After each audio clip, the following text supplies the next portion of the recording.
मिलिंद प्रश्न या ग्रंथाला सुरुवात होत आहे. सर्वांनी शांतपणे ऐकून घ्यायचं आहे.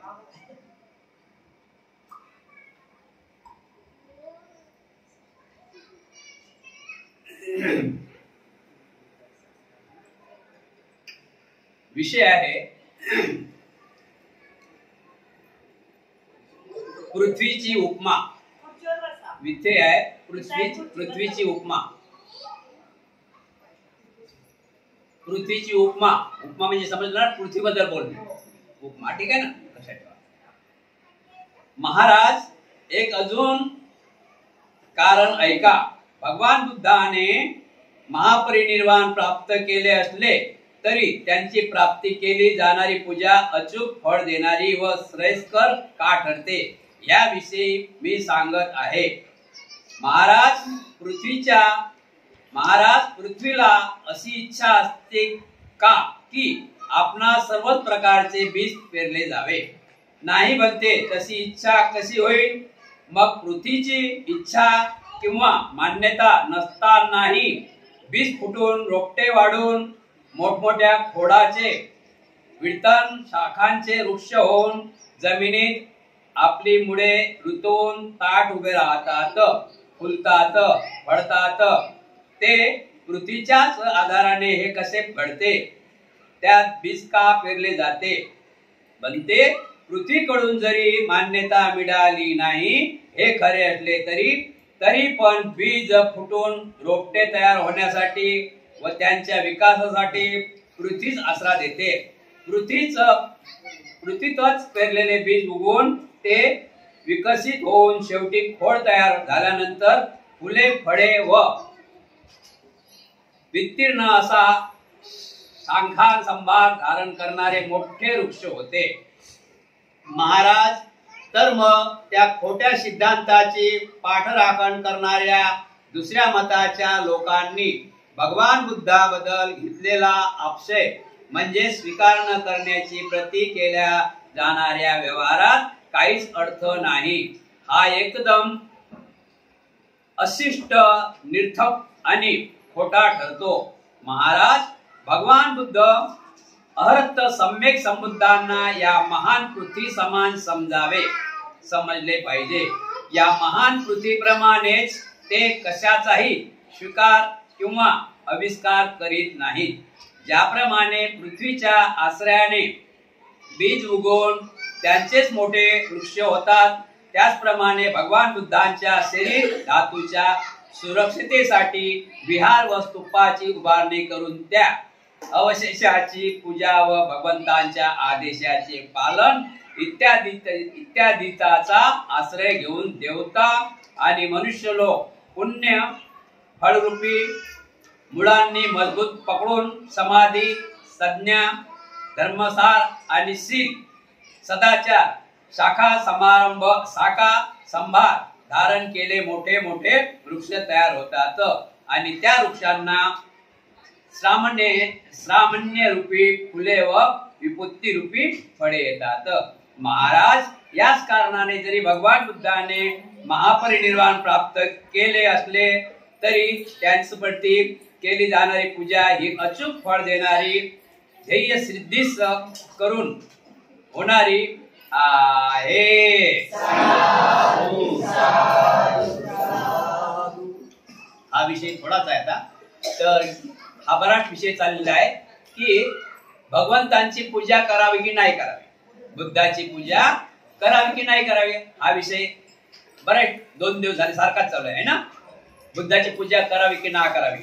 तर महाराजांना चांगल्या प्रकारे समजावून सांगितलेलं आहे की महाराज, जसं आपण एक उदाहरण घेऊया. जसं बुद्धांची पूजा केली या नाही केली यात काही फरक पडणारा नाही, बरोबर आहे की नाही. पण काही लोकांनी भगवान बुद्धांच्या दंतावर, नखावर, केसावर, अस्थिवर स्तूप उभारले आणि ते त्यांची पूजा करतात. त्यामुळे काय होते, त्यांना ते लाभ मिळते. मग त्यांना अर्थ प्राप्त हो किंवा नाही हो अशा प्रकारे त्यांना लाभ होतेच. आता तुम्ही विहारात आले तर लाभ होणेच आहे ना. आता बाहेर गेले तर तुमचं मन कसं होते, आता मन कसं आहे, प्रसन्नता मन आहे. कशामुळे तथागत भगवान गौतम बुद्धाचं बुद्ध रूप आहे, बाबासाहेबाचं भीमरूप आपण आहेत, आपलं मन प्रसन्नता होते. मग मन प्रसन्नता झाल्यानंतर आपण जे योग्य विचार ऐकले आपलं योग्यच होणार आहे, बरोबर आहे की नाही? इथं वाईट विचारात काय? अशा प्रकार. त्यानंतर महाराजांना अजून स्थवीर नागसेनांनी उत्तर दिलं की महाराज आपण असं लक्षात ठेवा की एक शेती आहे, जमीन आहे, हे जमीन आहे, जमीनमध्ये जे पेरलं, जे बी टाकलं ते बी रोपट बनते, रोपट बनल्यावर मोठं झाड बनते, झाड बनल्यावर नंतर फळ देते, फळ नंतर मोठं फळ होते त्याचं, बरोबर आहे की नाही? ते अशा प्रकारे जमीन म्हणते काय माझ्या हृदयात काही दुसरे पेरा की तिसरे पेरा, जसं जे पेरसान तेच उगवते ना. अशा प्रकारे बुद्धांच्या बद्दल स्तुती केलेली आहे. भगवान बुद्धांच्या जशी पृथ्वी आहे ते मनाई करत नाही आणि ते पेराई म्हणत नाही, असे भगवान बुद्धाचं मन आहे. तिसरी गोष्ट, भगवान बुद्ध कोण काय आक्षेप घेतला या नाही घेतला हा त्यांचा भाग आहे. आणि तेच तवी सांगतात की भगवान बुद्धाचा धम्म हा विज्ञानवादी लोकांचाच आहे, म्हणजे बुद्धिवान लोकांचा आहे. अज्ञान लोकांना कसं काय बरं समजेल तो धम्म? काऊन की हा धम्म आचरणात आणण्याचा धम्म आहे. हा धम्म ऐक्याचा धम्म नाही, ऐक्याचा धम्म नाही, किंवा हा धम्म पाठांतर करण्याचा नाही, खूप मला पाठांतर आहे म्हणून. याचं आचरण केलं तोच त्या धम्माला धरून चालू शकते. ज्याला आचरणच नाही तर तो अर्धवट लागू शकतो. त्यात बुद्धाची गलती आहे का? नाही. अशा प्रकारे भगवान बुद्धाबद्दल घेतलेला आक्षेप म्हणजे स्वीकार न करण्याप्रती केला जाणारा व्यवहार, काही ज्याला अर्थ उरत नाही. हा एक अतिशय निर्थक आणि खोटा ठरतो. अर्थ सम्यक संबुद्धांनी या महान कृती समान समजले पाहिजे. महाराज अजून एक गोष्ट लक्षात ठेवा की तथागत भगवान गौतम बुद्ध सम्यक संबुद्धांना या महान कृतीसारखं समजलं पाहिजे. या महान कृतीसारखं समजलं पाहिजे की जशी पृथ्वीवर काही टाका ते उगवल्याशिवाय राहत नाही, त्याला फळ आल्याशिवाय राहत नाही, त्याला फुलं आल्याशिवाय राहत नाही. तसंच भगवान गौतम बुद्धाबद्दल अशा सांगण्यात आले की बुद्धांनी समाधी दिली, स्कंद, धम्मसार आणि शील आचरण, एवढा चांगला धम्म जीवन जगण्याचा मार्ग दिला. तर कोणाला तो वाटते जग दुराला राहा म्हणून? काय दिलं बुद्धांनी? शील, समाधी, प्रज्ञा, म्हणजे सर्व जागृतात. आपण जर त्याचं आचरण केलं तर आपलं मंगल झाल्याशिवाय राहतच नाही. म्हणून भगवान बुद्ध धम्म हा लोकांच्या परी, सर्वांच्या परी मंगल कामना व्यक्त करणारा धम्म आहे. जो या धम्माला धरून चालले, जो या ठिकाणी बुद्धाची पूजा करणे म्हणजे काय? आपण इथे आल्यानंतर बुद्धाची स्तुती करणे म्हणजे काय? आपण इथे येतो ना, आणि त्या बुद्धांनी जो काय धम्म दिला तो आपण ऐकत आहोत. या रस्त्याने जर आपण चालले तर आपलं मंगल झाल्याशिवाय राहणार नाही. महाराज याच कारणाने जरी भगवान बुद्धांनी परिनिर्वाण प्राप्त केले असले तरी त्याच प्रती केली जाणारी पूजा ही अचूक फळ देणारी, ध्येय सिद्धीस कारण होणारी आहे. जर बुद्धांनी महापरिवान निर्माण केले या नाही केले तो भाग नाही, पण पूजा केली तर आपल्याला फळ मिळणे आहेच.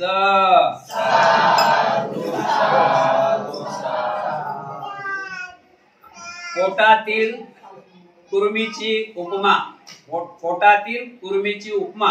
उपमा समजून नाही ना? काय समजला? पोटातील कुर्मीची उपमा म्हणजे त्याचं कारण. भगवान एक अजून महाराज एक अजून कारण ऐका. उंट, बैल, गाढव, बकरे तसेच इतर जनावरे आणि मनुष्य प्राणी आपल्या हृदयात कुर्मीने उत्पन्न व्हावे म्हणून संपत्ती देतात काय? सहमती देतात काय? प्रश्न ऐकून घ्या. पोटातील कुर्मीची उपमा. महाराज एक अजून कारण ऐका. उंट, बैल, गाढवे, बकरे तसे इतर जनावरे आणि मनुष्य प्राणी आपल्या उदरात कुर्मीने उत्पन्न व्हावे म्हणून संमती देतात काय? नाही बनते. तशी संमती ते कशी काय देणार? तर मग महाराज एक कुर्मी त्यांची मान्यता न घेता त्यांच्या हृदयात जन्मास येतात आणि तसे ठाम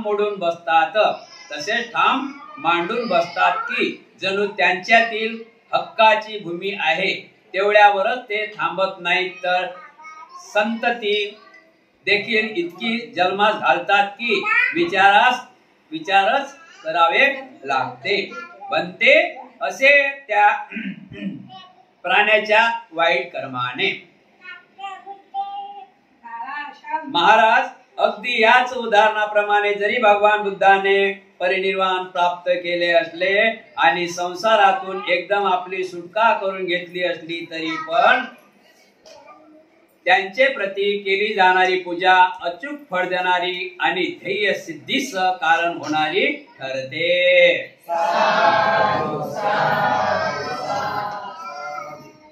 पोटातील कुरुमाची उपमा. उंट बैल गाढव बकरे मनुष्य प्राणी ते आपल्या हृदयात जन्म देतात ना. हृदयात जन्म ते हृदय काय म्हणजे तो जन्म देणार का सहमती देतात काय? ते जन्म घेतला जाते. तर महाराज हे कृती त्यांच्या मान्यता घेतात त्यांना मग महाराज हे तुम्ही त्यांची मान्यता न घेता त्यांच्या हृदयात जन्मास येतात ना. जन्मात बकरे जन्मास येतात, उंट जन्मात येतात, गाढव जन्मात येतात. ते काय सहमती घेतात काय तुमच्या जन्माला येऊन राहिले तुमच्या घरी? आणि असे ठाम मांडून बसतात की जणू त्यांचीच हक्काची भूमी आहे. तेवढ्यावरच ते थांबत नाहीत तर संतती देखील इतकी जन्मास घालतात की विचारच करत राहावे लागते. त्याचप्रमाणे भगवान बुद्धाची त्याच प्रती केली जाणारी पूजा अचूक फळ देणारी आणि ध्येयशील कारण होण्यात ठरते. आपण साधू म्हटलं दुसरा नंबर त्याला हे कोण हे चालू आहे त्यांना सांग कॅमेरा चालू त्यांना बाबा त्यांना घरी घेऊन जा. व्हिडिओ चालू आहे 1000 लोक बघतात त्यांना घेऊन द्या. 2 मिनिट जाबर घेऊन जा. शांत लोक शांत राहायचे चिडचिड करू नका. 1000 लोक बघतात चिडचिड करू त्यांना घरी घेऊन मंगल भेट जा उद्या पण कोणी लहान बाळ असे आणू नका उद्या पण हे होते ना. मग ठीक आहे ना.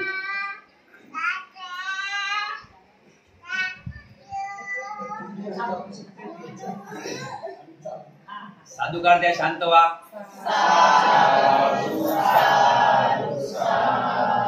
शीलवंतांनी गुणवंतांनी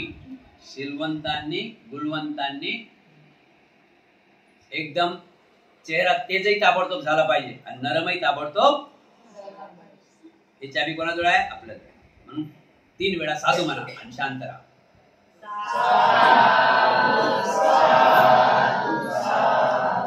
आता आजाराची उपमा. महाराज अजून एक कारण ऐका. महाराज आपल्या शरीरात 18 प्रकारच्या रोगांनी ठाम मांडून बसावे अशी अनुमती का मनुष्य प्राणी त्या रोगांना देत असतो काय? नाही म्हणते. तर मग त्यांच्या शरीरात रोग का बरे येतात? त्यांनी केलेल्या पूर्वी जन्माच्या वाईट पाप कर्माचा तो परिपाक आहे. महाराज जर मागील जन्मी केलेल्या वाईट पाप कर्माची फळे या जन्मी भोगावी लागत असली तर मागील जन्मी किंवा या जन्मी केलेल्या जाणाऱ्या चांगल्या पुण्य आणि वाईट पण कर्माची फळे निश्चितच भोगावे लागणार. त्यामुळेच भगवान बुद्धाप्रती केली जाणारी पूजा निश्चितच अचूक फळ देणारी आणि ध्येय सिद्धेचे कारण होणारी ठरते. यावरून हे सिद्ध होते. मग त्यांनी महापरिनिर्वाणाचा लाभ केला असला आणि या संसारातून आपली सुटका करून घेतली असली तरी त्यामुळे काहीच फरक पडत नाही. अंते म्हणतात की महाराज 18 प्रकारचे रोग आहेत. 18 प्रकारचे रोग आहेत. 18 प्रकारचे रोग आहेत. असं कोणी म्हणतंय काय की 18 प्रकारचे रोग माझ्या हृदयात येऊन बसा म्हणून, माझ्या अंगात येऊन बसा म्हणून? नाही ना. पण ते रोग होतातच. रोग तर होतातच ना. 18 प्रकारचे प्रकारचे रोग आहेत. तर ते आपण कोणताच व्यक्ती म्हणत नाही की मला हा रोग यावा की मला हा रोग यावा, माझ्या हृदयात हा रोग बसा, असं कोणी म्हणत नाही. पण हे रोग काय येतात याचं कारण काय? तर हे पूर्वी जन्माचे फळ, हे पूर्वी जन्माचे फळ आहे. आणि त्या प्रकारे तुम्ही मागा या नका मागू, ते फळ जसं कर्म असं फळ भोगावंच लागते. अशा प्रकारे भगवान गौतम बुद्धाची पूजा करा, या नका करू. भगवान बुद्धाची पूजा नका करू. पण पूजा केल्यानंतर, बुद्धाची स्तुती केल्यानंतर लाभ झाल्याशिवाय राहणार नाही. नाही.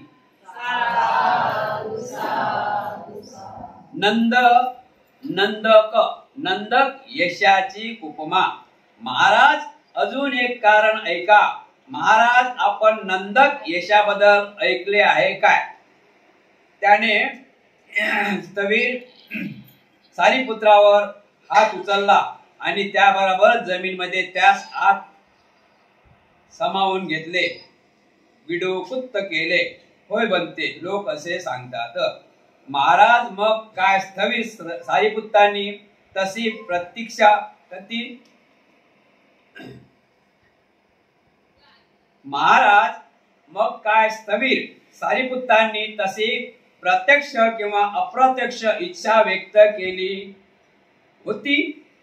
बनते समस्त देवतासह हे जग जरी उलटून पडले, चंद्र व सूर्य पृथ्वीवर कोसळले आणि पर्वताचा राजा सिमरू तुकडे तुकडे होऊन छिन्न छिन्न झाला, तरी देखील स्थविर सारीपुत्र कोणाला दुःखात लोटण्याचे विचार चुकून सुद्धा मनात आणू शकत नव्हते. असे का?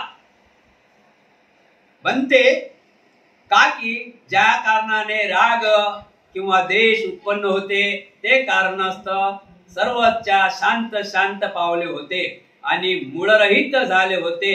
म्हणूनच त्यांनी हत्या करण्यासाठी चालून आलेल्या व्यक्तीवर देखील त्यांनी कधी क्रोध केला नाही.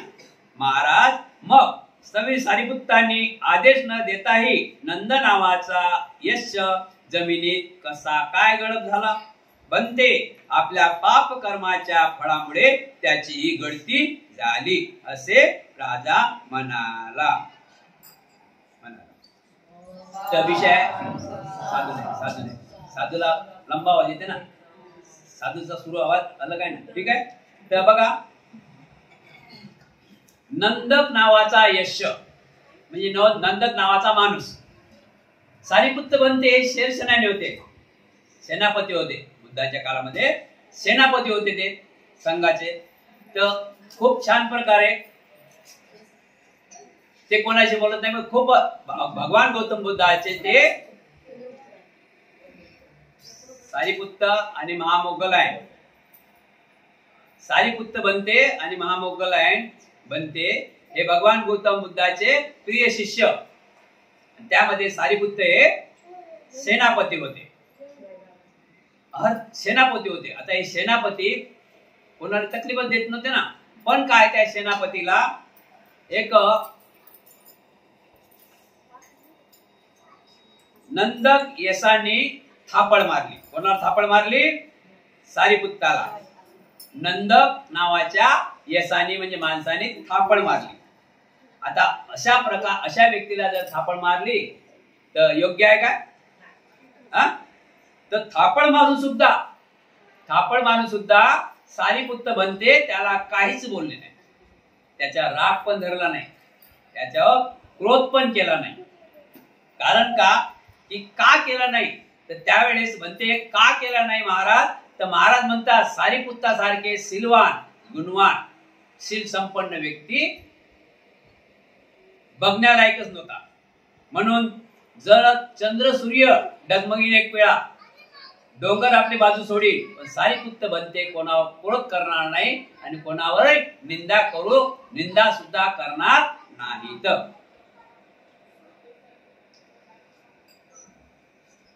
महाराज तर महाराज तर मग सवी सारिपुत्ताने आदेश देताही नंद नावाचा यश जमिनीत कसा काय घडला. पण नंदक नावाच्या व्यक्तीने नंदक यशाने सारिपुत्ताला एक थापड मारली. थापड मारल्यानंतर सारिपुत्त काहीच बोलले नाही आणि थापड मारल्यानंतर भूमी फाटली आणि तो जमिनीत गेला.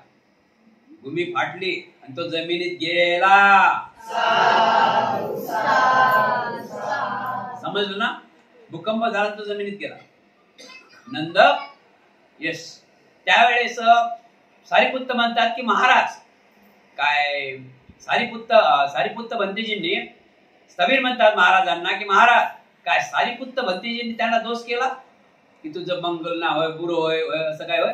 नाही महाराज तसं काही नाही. तर महाराज म्हणतात की भंते त्याच्या मागच्या कर्मामुळे त्याचा मागच्या कर्माचं फळ त्याला मिळालेलं आहे. महाराज आता तुम्हीच पहा कोणत्या प्रकारचा शाप त्याला दिला नसला तरी स्थवीर सारिपुत्ताच्या प्रती केलेल्या पाप कर्माचे फळे नंद यशास अशा तऱ्हेने भोगावी लागली. जर पाप कर्माची ही स्थिती आहे तर पुण्य कर्माची कशी असेल याचा आपणच विचार करा. यामुळेच महाराज भगवान बुद्धांनी जरी निर्वाण लाभ करून संसारातून आपली कायमची सुटका करून घेतली असली तरी त्यांची प्रति केली जाणारी पूजा अचूक फळ प्रदान करणारी आणि ध्येय साध्य करण्याचे कारण होणारी आहे.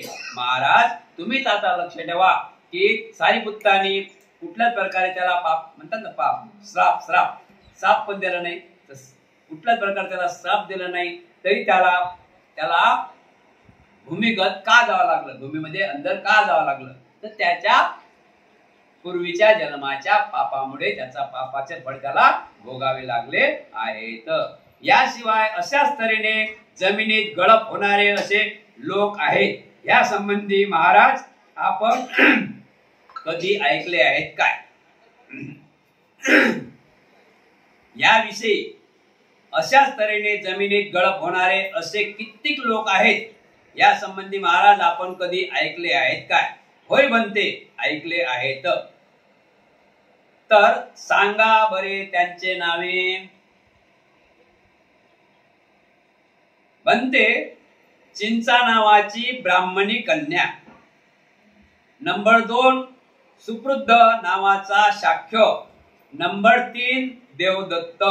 नंबर 4 नंदक नावाचा यश आणि नंबर 5 नंदक नावाचा ब्राह्मण. हे 5 लोक जिवंत असतानाच जमिनीत गळप झाले.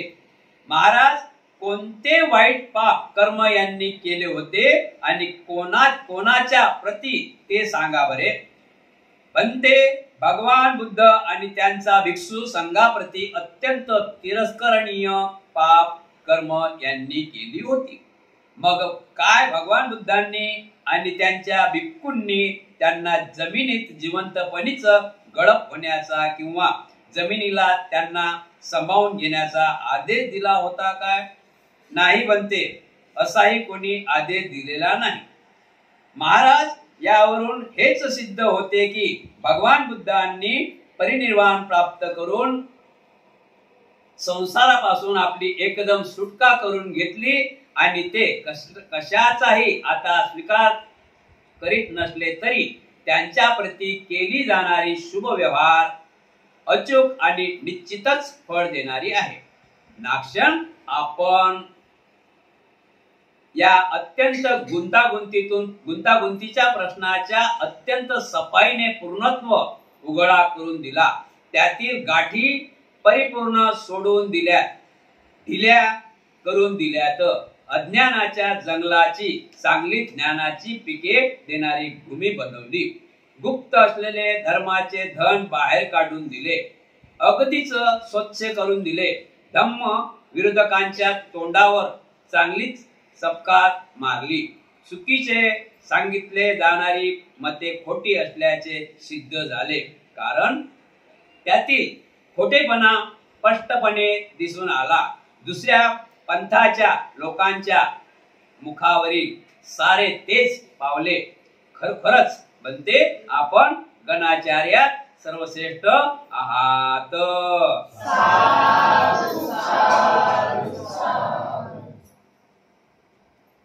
बघा, बुद्धाच्या काळामध्ये असे 5 लोक समोर आपल्या दिलेले आहे की ते जमिनीत गाडले गेले. 5 लोक. बुद्धांना त्यांनी तकलीफ दिली, संघांना काही तकलीफ दिली, तर ते 5 लोक गाडले गेले. त्यामध्ये पहिलं नाव आहे चिंचा. त्यामध्ये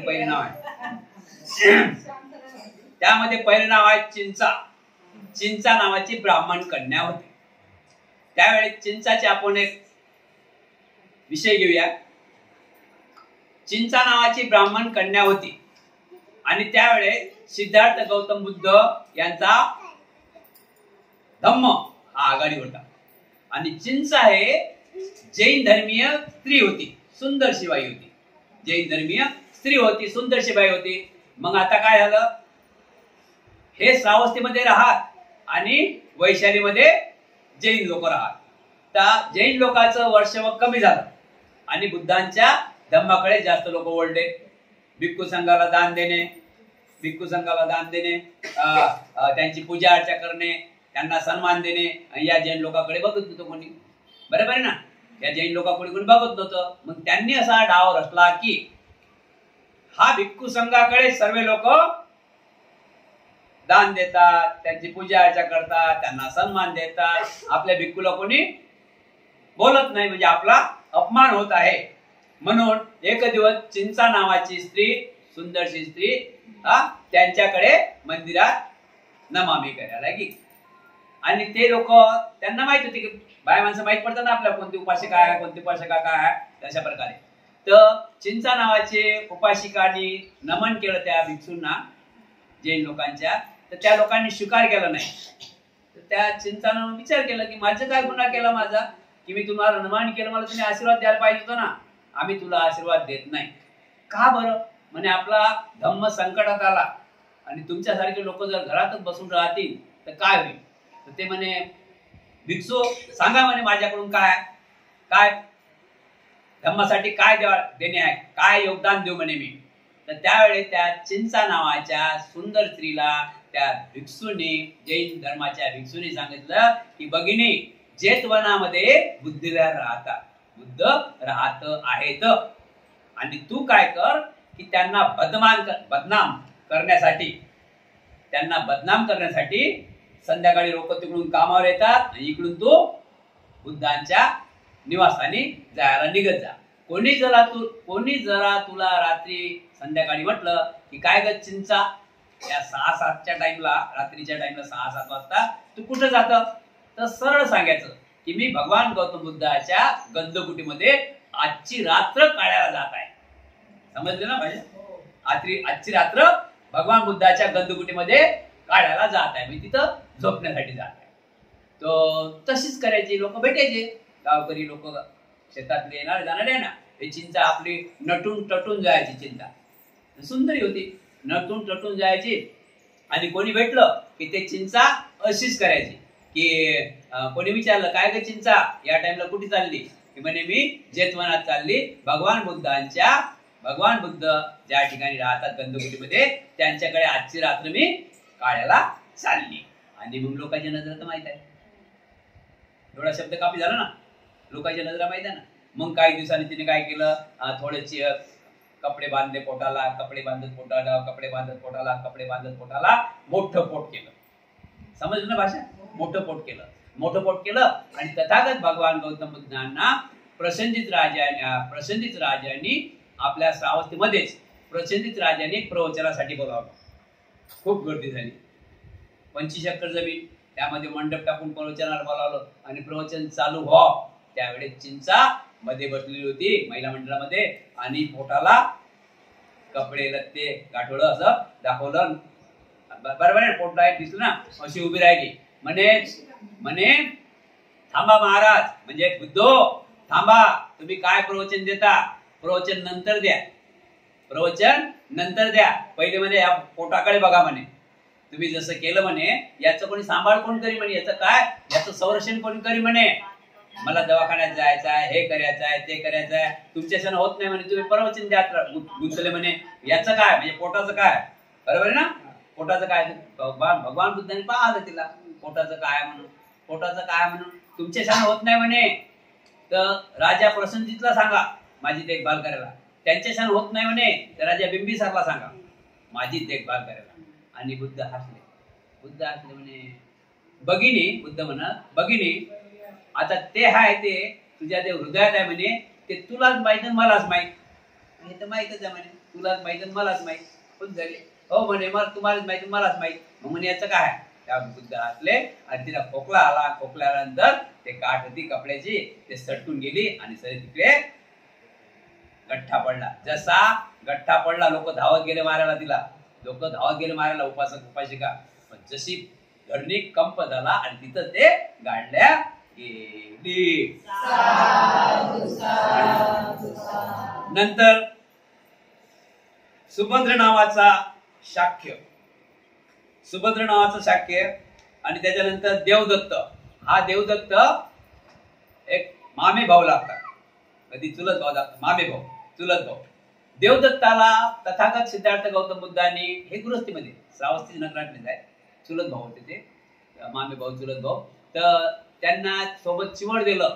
चिवड दिल्यानंतर त्यांना संघा ठेवलं. काही टाइमला त्यांनी काय केलं की भगवान बुद्धाचा संघ फोडला, संघ फोडला आणि स्वतःचा संघ उभारला. आणि त्याला साथ देणारे, या देवदत्ताला साथ देणारे राजा बिंबिसाराचा पुत्र अजातशत्रू यांनी तो संघ, हजारो लोक ते रोज भोजन दान, बैलगाड्यामध्ये भोजन देत त्यावेळेस लोक रोज भोजन. नंतर मग या देवदत्ताने अनेक प्रकारे बुद्धांना मारण्याचा प्रयत्न केला. तुमच्या माहितीसाठी की हंसाच्या बद्दल तेच लफडा झाला. हंसा हा कोणाचा, त्यापासून जी दुश्मनी होती बुद्धाची, त्यांच्या सिद्धार्थाची, त्यापासून ते दुश्मनी नडली. कारण की हंसा हा कोणाचा, तर त्यावेळेस ते न्याय पंचायतीनं न्याय कोणाकडून दिला, सिद्धार्थाकडून. तेव्हापासून यांच्यामध्ये लागालागी झाली. त्याच्यानंतर दुसरी गोष्ट, सिद्धार्थ गौतम एका डोंगराच्या पायथ्याशी बसले असता या देवदत्तानं वरून दगड फेकला, वरून दगड मोठा फेकला. तो तुटत भगवान बुद्धांच्या एका पायाच्या बोटाला थोडा दगड रक्त निघाला. त्याच्यानंतर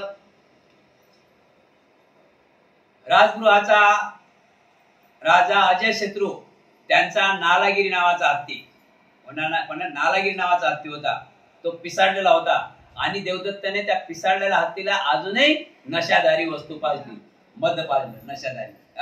आणि त्याला भगवान बुद्ध गावात भिक्षा मागण्यात येत आहेत हे पाहून त्या देवदत्ताने तो हत्ती सोडून दिला बुद्धाला मारण्यासाठी. पण तो बुद्धाला मारण्यासाठी तर आलाच, पण ज्यावेळेस बुद्धाने मारण्यासाठी आला, त्याचं पिसाळलेला हत्ती इकडे सोंडमारे दुकानाला, तिकडे सोंडमारे दुकानाला, पण या झाडाला सोंडमारे, हे सोंड आहे ना, त्याचं सोंड रक्ता भांबड झालं. आणि बुद्धाला करुणा आली, बुद्धाला त्याची करुणा आली. तो बुद्धाला मारायला येऊन राहिला, पागल झाला होता तो, पिसाळलेला होता तो बुद्धाला मारायला येऊन राहिला. आणि भगवान गौतम बुद्धाने मुखातून शब्द काढले, घाई चालले. तो तिकडून हत्ती येत आहे, बुद्ध इकडून चालले, तुला पाय उचलला. आणि त्या हत्तीला पाहून बुद्ध म्हणतात की हे नालागिरी, तू काय पागल झाला काय? तू काय हे स्वतःची अवस्था करून ठेवली की तुझ्या नाकातून सरळ रक्त निघत आहे, तुझ्या सोंडीतून रक्त निघत आहे. त्यावेळेस त्या नालागिरी नावाच्या पिसाळलेल्या हत्तीच्या दिमाखामध्ये भगवान बुद्धाचे शब्द बसले, करुणामय झाला. आणि त्या व्यक्तीने, त्या नालागिरी नावाच्या हत्तीने, बघितलं फोटो बघा ना, दोन पाय असे टेकवले खाली आणि बुद्धांना नमन केलं. आता हे 3-4 गुण आहेत, अनेक गुण आहेत त्याचे, हे 3-4 गुण महत्वाचे घेतले आपण देवदत्ताचे. मग आता काय करा, तर या अजातशत्रूचे हे कारण, या देवदत्ताचे हे कारण धीरे अजातशत्रूला माहित पडलं. अजातशत्रू हा राजा होता, बिंबिसार राजा मुलगा राजा होता. आणि अजातशत्रूला माहित पडलं. मग अजातशत्रूने विचार केला की मी अशा पाप्याला भोजन देत आहोत, रोज 1000 लोकांना जे बसलेत ना, 1000 लोक भिक्खू सगळे पापी आहेत, त्यांना मी भोजन देत आहोत. बुद्ध तर सही आहे, म्हणून त्याला करुणा आली. मग त्यांनी काय केलं, जसं माहित पडलं, काय माहित पडत असेल माणसाला कारण, तर त्यांना काढून दिलं. मग याला वाटलं की आता आपलं वाली कोण आहे, आता वाली कोण आहे, एवढं 1000 लोकांना भोजन कोण देईल, वाली कोण आहे. मग त्यांनी काय केलं की आता भगवान गौतम बुद्धांना नमन करून आपण माफी मागायला जावं. कशाला जावं आता, माफी मागायला गेले. झाले मला माफी करा म्हणून. जसा माफी मागायला गेला आणि असाच पावसाळ्याचा महिना होता, दलदल झाली. अजूनही कुठे कुठे पाणी साचलं नाही शेताई, दलदल झाली. दलदल आहे ना पाणी. आता पाणी कोण्या डबक्यात कोण्या शेतात किती पाणी अंदाज माहित नाही पडत आहे ना, माहित पडते का. जसा धावत आला बुद्धांना माफी मागण्यासाठी मी माफी मागतो. जसा असा पाण्याच्या खपकातून निघाला डबक्यातून, असं पाणी तिथं खोल होतं 10-15 फूट, की तो तिथून निघूच शकला नाही. म्हणजे तोही भूमिगत. त्याच्यानंतर नंदक नावाचा यश, त्याच्यानंतर नंद नावाचा ब्राह्मण, म्हणजे 2 मला माहित नाही पडत आहे. ठीक आहे, अशा प्रकारे त्या मातीत दबल्या गेलेले आहेत. आता विषय चालू होत आहे पूजा प्रतिग्रहण प्रश्न समाप्त. जे आता पूजाचे प्रश्न होते ते समाप्त झाले.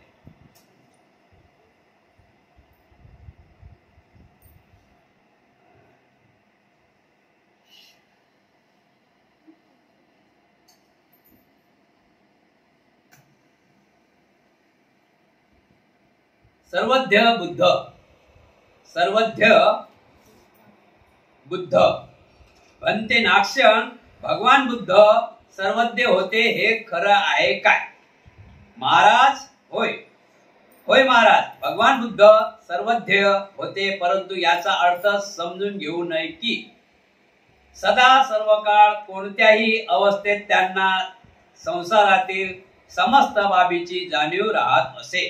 तथापि ते थोडे चिंतन ध्यान करून कोणत्याही गोष्टीला तत्काळ समजून घेत होते. त्यातच त्यांची सर्वज्ञता होती. बनते भगवान बुद्धांना जर चिंतनाद्वारे शोध घेऊन त्यानंतरच कोणत्याही गोष्टीचे ज्ञान होत असेल तर त्यांना सर्वज्ञ म्हणता येणार नाही. महाराज, समजा आपल्या गोदामामध्ये असलेल्या तांदूळापैकी 100 गाड्या, अर्धी चूक, 7 अरमण आणि 2 तुबे तांदूळाचे दाणे किती ते भगवान अगदी क्षणात चित्ता ध्यान करून सांगू शकतील की ते इतके लाख करोड तांदूळाचे दाणे आहे. हे सर्वज्ञते शिवाय कोणी सांगू शकेल काय? मुळीच नाही. विषय आहे मुळीच नाही. विषय आहे सर्वज्ञ बुद्ध, म्हणजे बुद्ध हे सर्व जाणकार होते काय? बुद्ध हे सर्व जाणत काय? सर्वज्ञ बुद्ध हे सर्व जाणत काय? तर सवीर नाक्षण म्हणतात की महाराज बुद्ध सर्वज्ञ होते, त्यांना सर्वच काही समजायचे.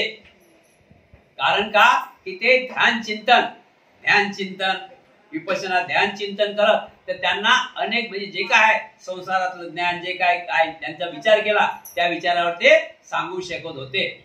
समजून चला महाराज, आपण एक लक्षात ठेवा की तुमच्या गोडाऊनमध्ये अनेक क्विंटल तांदूळ भरलेले गोणे आहेत आणि ते तांदूळ भरलेल्या गोण्या जर तुम्ही विचारसान तर बुद्ध ते किती कण आहेत त्या तांदूळामध्ये, त्या गोणीमध्ये किती कण आहेत हे सुद्धा सांगू शकतील ना, कारण की ते सर्वज्ञ म्हणजे सर्व जाणणारे होते म्हणून.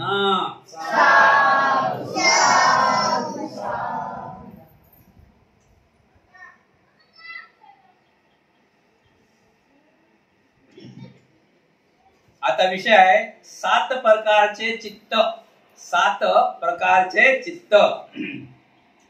महाराज, मनुष्यात बसणारे 7 प्रकारचे चित्त पाहण्यात येतात. ते असे क्लेश म्हणावे, क्लेशेस म्हणजे चिकटलेले आहे असे. क्लेशेस म्हणजे चिकटलेले आहे असे. श्रोतापण व्यक्तीचे चित्त, सकुदागामी व्यक्तीचे चित्त,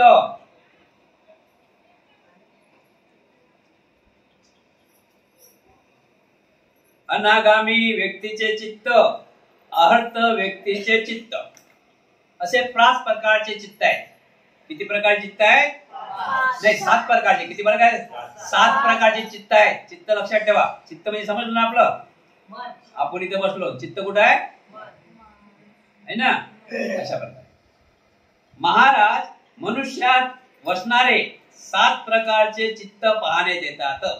ते असे: सकलेच म्हणजे चिटकलेले आहे असे स्वतःपण व्यक्तीचे चित्त, सकुदागामी व्यक्तीचे चित्त, अनागामी व्यक्तीचे चित्त, अहर्त व्यक्तीचे चित्त आणि प्रत्येक बुद्धांचे चित्त आणि सम्यक बुद्धांचे चित्त, असे चित्ताचे प्रकार किती दाखवले आहेत? 7. क्लेशे चित्त महाराज लालसेच्या आहारी गेलेले, रागयुक्त, दृष्ट द्वेषी, दोषी, मोहात बुडालेले, क्लेशाच्या भोवऱ्यात सापडलेले, तसेच शरीराची रचना व्यवस्था न पाहणारे, सदाचाराच्या नियमात गाफील असलेले चित्त, मन, कृत्याची व प्रज्ञेची जाणीव नसलेले अशा लोकांचे चित्त, मन अतिशय अड्ड, विकृतीच्या आणि मंद असते. पहिला चित्त आहे, लक्षात ठेवा. त्याला काय म्हणतात? पहिल्या चित्ताचं नाव आहे संकले चित्त. संकले चित्त. संकले चित्ताचा अर्थ कसा आहे की चिटकून बसणे, लोभापायी, मोहापायी, तृष्णेपायी बघतो ना आपण, चिटकून बसणे, तिथून निघायचंच नाही, ते पहिलं चित्त. अशी बऱ्याच लोकांना सवय आहे ना, कुठे गेले की ते चिटकूनच बसणे आहे. बरोबर आहे की नाही? समजलं? चिटकून बसते पहिलं चित्त म्हणजे कुठेही जायचं, काही आपलं काम आहे तर तिथे चिटकून बसणे, हाजी हाजी हाजी हाजी हाजी हाजी करत. ठीक आहे, हे पहिलं चित्त. दुसरं चित्त आहे, पहिलं चित्त अशा प्रकारे, कारण की त्यांच्या चित्ताला शिक्षण मिळाले नसते, म्हणजे त्यावर संस्कार जडलेले नसतात. जो चिटकून बसते त्याला संस्कार मिळलेले नसतात. आणि संस्कार मिळीन कसे? तो संस्काराकडे वळतच नाही. संस्कार मिळीन कसे? महाराज समजा एखादा वेळू त्यांच्या रांजीतून काढावयाचा असल्यास, महाराज समजा एखादा वेळू त्यांच्या रांजीतून काढावयाचा असल्यास तो कधीही सहजपणे काढता येणार नाही. हे काम अत्यंत युक्ती, प्रयुक्ती व हळूहळू करावे लागते. कारण अवाढव्य वेळू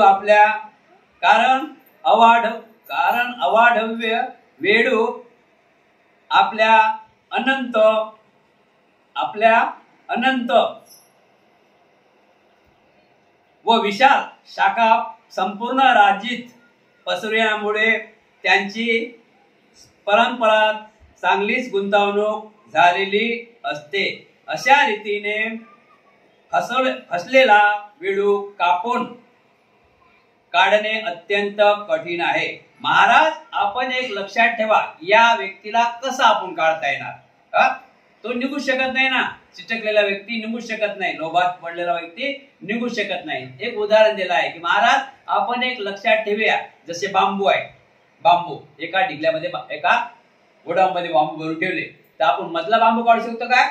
की बाजूला बांबू काढू शकतो काय? तो बांबू एक दुसऱ्याला निघू देत नाही. बांबू एक दुसऱ्याला निघू देत नाही. ते लय कठीण काम आहे बांबू काढणे. बांबू काढणे लय हुशारीचं काम आहे. तो एक दुसऱ्याला निघू शकत नाही. अशा प्रकारे चिटकेल माणसं लवकर निघत नाही. महाराज याच उदाहरणाप्रमाणे लालसेच्या आहारी गेलेले जे लोक असतात त्यांचे चित्त अतिशय विकृत आणि मंद असते. जे व्यक्ती लालसेच्या आहारी जातात, जे व्यक्ती लालच माहित आहे ना, जे व्यक्ती लालसेच्या आहारी जातात ते व्यक्ती लालसेच्या आहारी जातात, जे लोक असतात त्यांचे चित्त अतिशय जड, विकृत आणि मंद असते. जो व्यक्ती लालसेच्या आहारी जाते त्याचं डोकं चालत नाही, मंद असते, त्याला जड असते, त्याला बाहेर काढणे कठीण असते. ते का बरे? तर लालसादी क्लेशेच्या रांजीत पूर्ण त्यांची गुंतागुंत होऊन फसल्यामुळे त्या 7 प्रकारच्या चित्तापैकी हा पहिला प्रकार आहे. त्या 7 प्रकारच्या चित्तापैकी हा पहिला प्रकार आहे. जसा बांबूच्या ढिगाऱ्यातून जसा एक बांबू काढू शकत नाही, तसा एखादा लालची माणूस झाला तर तोही लवकर काढता येत नाही, कारण की त्याला लालची माणसाला चांगली गोष्ट आवडतच नाही. एक आपण उदाहरण घ्या ना, आमच्या लोक रागवतात का? आम्ही म्हटलं बेटा दारू पिऊन येऊ नको, आम्ही म्हणतो सांगतो ना दारू पिऊन येऊ नको, तुमचा आम्ही प्रिय आहे, दारू पिऊन येऊ नको म्हटलं की दुश्मन कोणा जाऊ तुम्ही? बरोबर आहे की नाही? मी काय त्याला गलत बोललो का? त्याला एवढंच बोललो की बेटा दारू पिऊन विहारात येऊ नको, तर त्याला राग आला. असं कसं? हे बसले तर ते नशा घेतली नाही, तू नशा घेतलेली आहे, तू दारू पिऊन घेऊ नको. मग आता तुमचा मी प्रिय आहे, दुश्मन कोणाचा आहे? अशा प्रकारे त्या लालची माणसाला समजावून सांगितले की तो मंद डोक्याचा होते, तो लवकर निघू शकत नाही. हा पहिल्या प्रकारचा माणूस. किती त्याला काय करा, तो लवकर लालची माणूस निघत नाही. वडापावासाठी दिवसभर बसणार, वडापावासाठी लक्षात ठेवा ना, वडापावासाठी दिवसभर बसणार आहे, पण ते झाडून काढून झाड मारीन, हे मारीन, ते मारीन, चटा टाकीन, दिवसभर वडापावासाठी असं म्हणत लवकर निघत नाही. त्याच्यानंतर दुसरा आहे प्रकार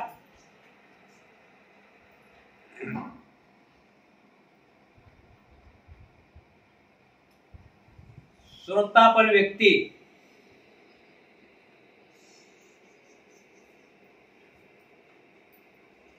खूप विषय चांगला, शांतपणे ऐकून घ्या. श्रोतापन व्यक्तीचे चित्त म्हणजे विचार, मन. दुसऱ्या प्रकारचे चित्त याहून वेगळे असते. महाराज ज्यांनी श्रोतापनाचा लाभ करून घेतला आहे, जे कधी वाईट मार्गाने जात नाहीत, ज्यांनी सत्य ओळखलेले आहे आणि ज्यांना भगवान बुद्धाच्या धर्माची जाणीव झाली आहे, अशा लोकांचे चित्त आत्मभाव, कर्मकांड आणि शंका या तिन्ही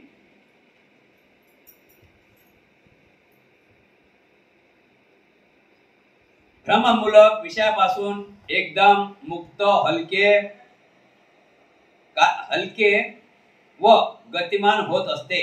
तथापि वरच्या आर्य मार्ग विषयात त्याला विचारशक्तीच्या कार्यात अडचणी येतात, कारण त्या बाबतीत ते जड, विकृत आणि मंदच असते. म्हणून त्यांची कार्य ही मंदगतीनेच चालतात. ते का बरं?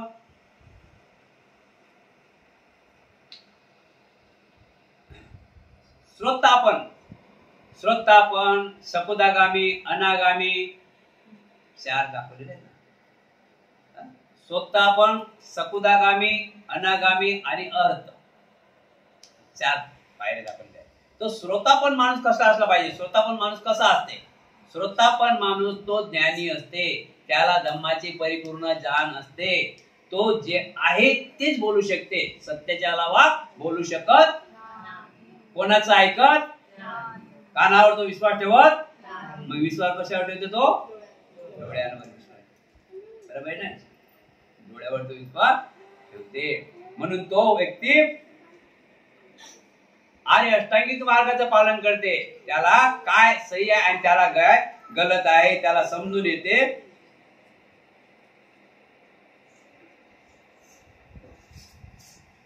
त्याला विचारशक्तीच्या कार्यात अडचणी येतात, कारण त्या बाबतीत ते जड, विकृत आणि मंदच असते. म्हणून त्यांची कार्य ही मतगंदीनेच चालतात.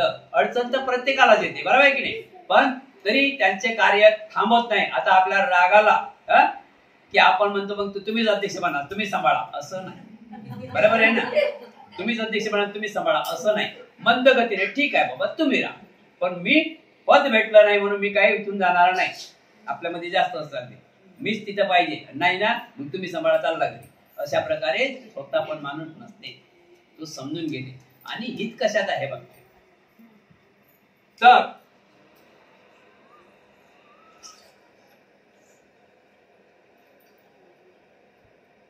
तर 3 विषयात चित्त एकदम परिपूर्ण, परिशुद्ध झालेले असते. तथापि बाकीच्या अवस्थांचे बाबतीत चित्ताचे क्लेश, मळ आणि मात्र कायम असतात. महाराज ज्याप्रमाणे वेळूच्या रांजीतील वेळू कापून काढताना 3 परापर्यंत शाखा तोडून साफ केल्यामुळे आणि बाकी वरच्या शाखा तशाच त्या राजीत गुंतलेल्या असतात. तोडून न दिल्यामुळे वेळू ओढतात तीन परापर्यंत पकडावयास किंवा ओढावयास कठीण जाणार नाही, परंतु बाकी वरच्या भागी ओढून अशक्त व कठीणच आहे. आता वडूचं झाड दाखवलं, बांबूचं झाड दाखवलं तर किती उंच आहे बांबू? उंच आहे ना. फांद्या आपली छोट्या मोठ्या झाडाची फांदी फटकन तोडून बाजूनच पडते. उंच आहे ना, ते सांभाळणे खूप कठीण असते. खालचा भाग कापून साफ केला असला तरी वरचा भाग तसाच सोडून दिला जातो.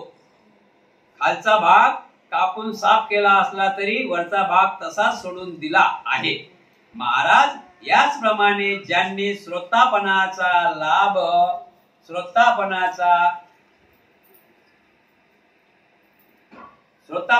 लाभ केला आहे अशा लोकांचे चित्त आत्मभाव, कर्मकांड आणि शंका या तीन भरमूर विषयापासून एकदम मुक्त, हलके व गतिमान होत असते.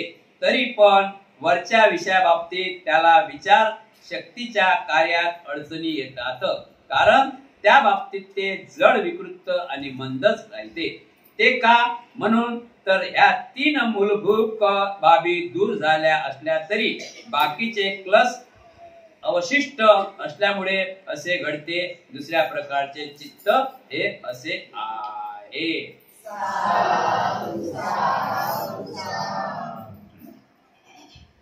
तिसरा प्रकार आहे सकुदागामी व्यक्तीचे चित्त. सकुदागामी व्यक्तीचे चित्त तिसऱ्या प्रकारचे चित्त या दोन्ही प्रकाराहून वेगळे असते. महाराज लालसा, देश आणि मोह हे केवळ नाममात्र राहिले आहेत. अशा सकुदागामी व्यक्तीचे चित्त 5 अवस्थात एकदम हलके व गतिमान असते, परंतु यापेक्षा उंच अवस्थात जड, विकृत आणि मंद असते. कारण जीवनातील खालच्या दर्जाच्या 5 अवस्थापर्यंत चित्त परिशुद्ध झालेले असते, तरी वरच्या अवस्थात क्लेश अजून शिल्लक आहेत असे घडते.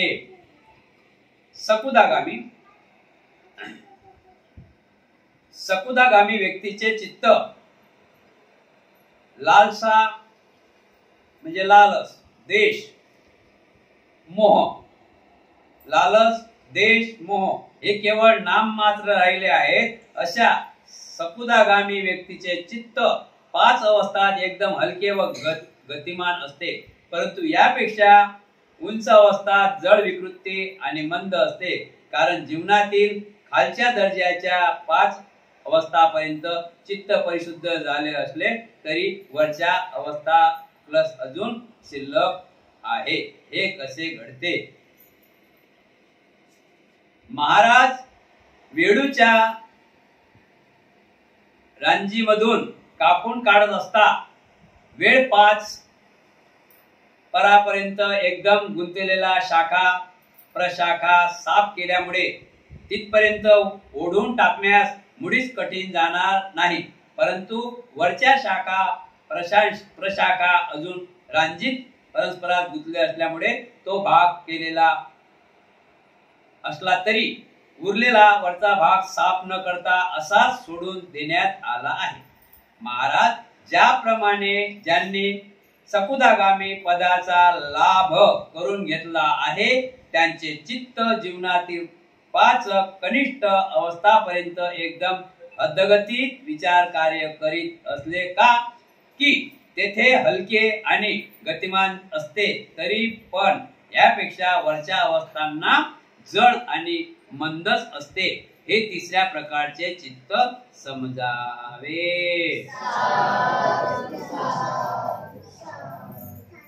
उद्याचा भाग आहे अनागामी. वाचन नाही केलं उद्याचा अनागामी. उद्या